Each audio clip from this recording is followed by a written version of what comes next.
یہ ہجرت کے ٹائم کے اوپر جہاں بہت ساری چینجز، انسرٹنٹی پریویل کر رہی تھی، انگزائٹی تھی، بیکاز اب قریش مکہ اپنی پوری ایفرٹ اسی چیز پہ، پہلے انہوں نے پیغمبر صلی اللہ علیہ وسلم کو سے خریدنے کی کوشش کی، پھر برائب کرنے کی کوشش کی، پھر فورس کرنے کی کوشش کی. آپ نے ذکر کیا جب ان کو کوئی اور چیز سمجھ نہیں آئی تو انہوں نے مسلمانوں کو بوائیکاٹ کر دیا. اب ہجرت کے ٹائم پہ بالکل وہ سنگین معاملات شروع ہو گئے ہیں کہ اب یا میک اٹ ہے یا بریک اٹ ہے. اس کے اندر ہمارے پیغمبر صلی اللہ علیہ وسلم نے اور کون سی لیڈرشپ کوالٹی سکھائیں جس سے ہمیں سیکھنا چاہیے؟ جی میں بالکل، جیسا کہ آپ نے کہا سنگین حالات، تو یہ ان سنگین حالات میں ایک چیز جو کہ لیڈر کو اپنے سامنے رکھنی چاہیے کہ things need to be kept secret as well. Secrecy and caution, یہ بھی ایک لیڈرشپ کی بہت بڑی اسکل ہے کہ جو آپ کی پلاننگ ہے وہ it need not be a public affair, it need not be news for everyone. اپنے جو کرٹیکل میٹرز ہیں، جو اپنے کرٹیکل ڈیسیجنز ہیں، ان کو سیکرٹ رکھنا، ان کو کوشن کا خیال رکھنا کہ کس طرح جو ہے ہم نے اس کام کو کرنا ہے، ارد گرد میں کیا کیا ہو رہا ہے، اس کو ہم نے کس طرح جو ہے ان چیزوں کو بچا کے اپنے ڈیسیجن کو آگے لے کے جانا ہے. اس ہجرت کے معاملے میں بھی ہمیں نظر آتا ہے کہ آپ صلی اللہ علیہ وسلم نے سیکریسی کو بہت امپورٹنس دی. اگرچہ کہ یہ بات تو معلوم ہو چکی تھی کہ اب شاید مسلمان یثرب جانا شروع کر دیں، لیکن قریش مکہ کو یہ بات ابھی تک نہیں پتہ تھی کہ آپ صلی اللہ علیہ وسلم خود بھی مدینہ شریف تشریف لے کے جائیں گے یا وہ یہاں ہی رہیں گے. چونکہ پہلے ایک دفعہ مسلمان جا چکے تھے کسی اور ملک میں، تو شاید سمجھ رہے تھے کہ شاید اسی طرح ہو. آف کورس رسول اللہ صلی اللہ علیہ وسلم کا مکہ مکرمہ کو چھوڑ کے مدینہ منورہ چلے جانا قریش کے لیے ایک بہت بڑا معاملہ تھا. ان کو پتہ تھا کہ اگر یہ ہمارے انوائرمنٹ سے نکل گئے تو جو ہماری کوشش ہے اس پورے ایفرٹ کو روکنے کی، اس اسلام کے پھیلاؤ کو سمیٹنے کی، وہ شاید پوری نہ ہو سکے. تو وہ ہرگز نہیں چاہتے تھے کہ رسول اللہ صلی اللہ علیہ وسلم ان کے کنٹرول زون سے نکل کے چلے جائیں. اور رسول اللہ صلی اللہ علیہ وسلم بھی یہ جانتے تھے کہ اگر ان کو پتہ چل گیا کہ میں جانے لگا ہوں تو وہ مجھے ہر ممکن کوشش کریں گے یہاں پہ روکنے کی یا نعوذ باللہ شاید مجھے قتل کر دینے کی. آپ صلی اللہ علیہ وسلم نے اس بات کی ڈیٹیل کہ آپ صلی اللہ علیہ وسلم نے کس دن ہجرت کرنی ہے کسی کے ساتھ شیئر نہیں کی.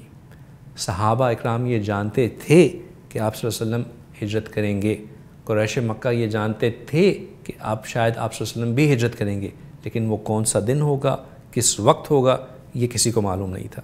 ابو بکر صدیق رضی اللہ تعالیٰ عنہ، کیونکہ وہ آپ صلی اللہ علیہ وسلم کے ایک بہت قریبی ساتھی تھے، انہوں نے خود اینٹیسپیٹ کرنا شروع کیا کہ ہو سکتا ہے کہ جب آپ صلی اللہ علیہ وسلم ہجرت پہ جائیں تو شاید مجھے بھی اپنے ساتھ لے جائیں. تو انہوں نے بھی تیاری کر کے رکھ لی، لیکن ان کو بھی نہیں پتہ تھا کہ یہ کون سا وقت ہوگا.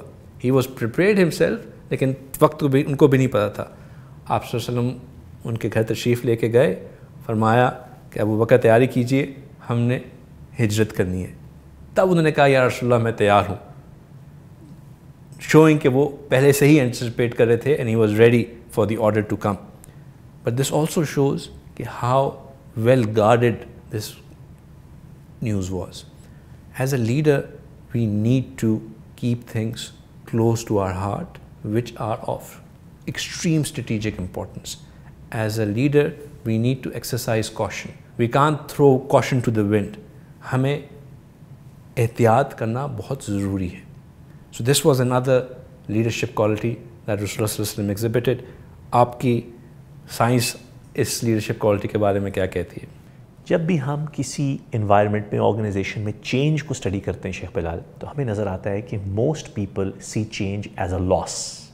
تو جب بھی ان کو کسی ٹرانسفارمیشن کے تھرو گزرنا پڑتا ہے، بھلے وہ ٹرانسفارمیشن ان کے لیے اچھی ہو، جو سب سے پہلا ریئیکشن ہوتا ہے جب آپ کو پتہ چلتا ہے کہ آپ کا آفس چینج ہو جائے گا، آپ کا سافٹ ویئر چینج ہو جائے گا، آپ کی کوئی ایسی آپ کی انوائرمنٹ کے اندر چیز آ جائے گی جو کہ ڈفرینٹ ہے، تو سب سے پہلا ریئیکشن ہوتا ہے کہ oh no, why now, why is it happening to می.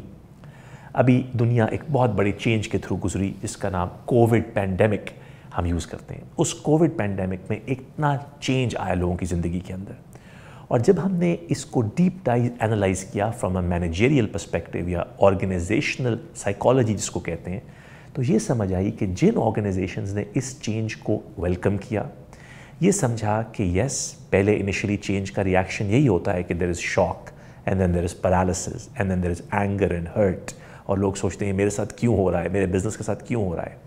مگر جو لوگ اڈیپٹیبل رہتے ہیں, اس چیز کو ایز اے پازیٹیو دیکھتے ہیں, اور وہ سارے ایٹریبیوٹس جو آپ نے ہمارے پیغمبر صلی اللہ علیہ وسلم کی ہجرت کے ٹائم کے کوٹ کیے, وہ ناٹ اونلی اس ٹائم کو سروائیو کر جاتے ہیں بلکہ اس سے وہ امیزنگ چیزیں سیکھتے ہیں جس سے وہ بعد میں پھر تھرائیو کر سکیں. ہم نے کووڈ پینڈیمک میں بھی ایسے ہی دیکھا, بہت سارے بزنسز نے کووڈ کے بعد جب دنیا نارمل سی کی طرف واپس آئی تو اس میں تھرائیو کیا. اس کو کہتے ہیں the pendulum always swings further than it should, یعنی جب چینج آتا ہے تو وہ بہت زیادہ آتا ہے مگر نارمل سی کی طرف بھی چیزیں آتی ہیں. جب اتنا چینج آتا ہے تو اپنے نارتھ سٹار کو نہ بھولنا. یہ مت بھولیے گا کہ چیزیں بدل جاتی ہیں, حالات بدل جاتے ہیں, مگر جب حالات بدلیں گے تو وہی ایٹریبیوٹس اور کوالٹیز ہے جو ٹف ٹائم جس نے آپ کو تیار کیا ہے اسی کے ساتھ آپ تھرائیو کریں گے. لیڈرشپ کے اندر اس ٹائم کے اندر identifying the right resources, making sure کہ آپ ڈپلومیٹکلی اڈیپٹیبلٹی, ایجلٹی اور فلیکسیبلٹی کے ساتھ ڈیل کر رہے ہیں. ان اسٹریٹجیز کو, آئیڈیاز کو جن کو آپ کو اپنے پاس تک رکھنے کی ضرورت ہے, آپ سیکریسی کے ساتھ ان کے ساتھ ڈیل کر رہے ہیں. یہ وہی معاملات ہیں جو کہ آرگنائزیشنز کو, ٹیمز کو, لیڈرز کو اور ہمارے کیس کے اندر ایک پوری امت کو سکسیس کی طرف لے کے جاتے ہیں.